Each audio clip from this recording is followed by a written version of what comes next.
ఇక్కడ నేను తీసింది ఎవరు తీలే.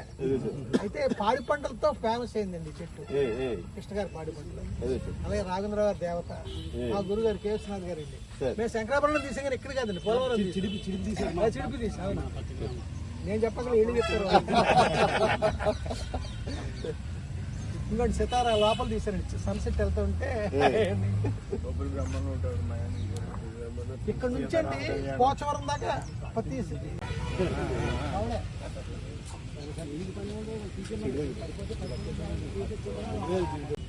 గ్రామాలన్నీ కూడా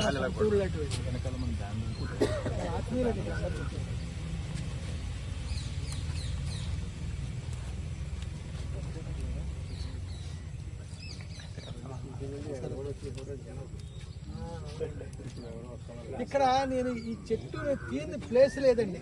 బానుపడి నా చెట్టు పైకి ఎక్కించి దూకించి రాజేంద్ర ప్రసాద్ ఎంతమంది అండి బాబు, సుమన్ ఒక చిరంజీవి తప్ప. చిరంజీవి అంటే నా ఫస్ట్ ఫిల్మ్ హీరో అతను. నా చిన్నప్పటి నుంచి చెట్టు తెలుసండి నాకు, ఏ వయసు అనేది చెప్పలేను.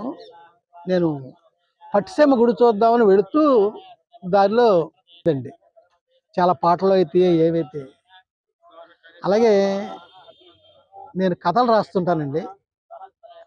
ఆ కథలో ఈ కుమారదేవం, ఈ చెట్టు, ముఖ్యంగా గోకులంలో రాధా అని ఓ నవల రాశానండి.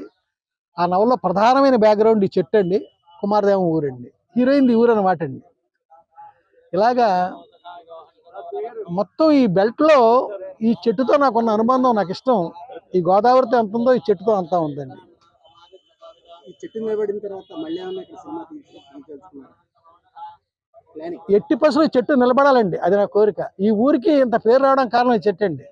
ఈ 2-3 రోజులుగా కుమారదేవం చెట్టు అని ఎన్ని మ్యాగజైన్స్లో, ఎన్ని టీవీ ఛానల్స్లో వచ్చిందంటే ఈ ఊరికి ఆ పేరు తెచ్చిపెట్టిందండి ఈ మహాతల్లి. అంతే, అంతమించి ఇంకేం లేదండి. ఈ చెట్టు మళ్ళీ బతకాలండి, నిలబడాలి. నేను మళ్ళీ ఇక్కడే ఈసారి చాలా ఎక్కువ సినిమా లెంగ్త్ ఇక్కడ తీయాలని నేను కోరుకుంటున్నాను సార్.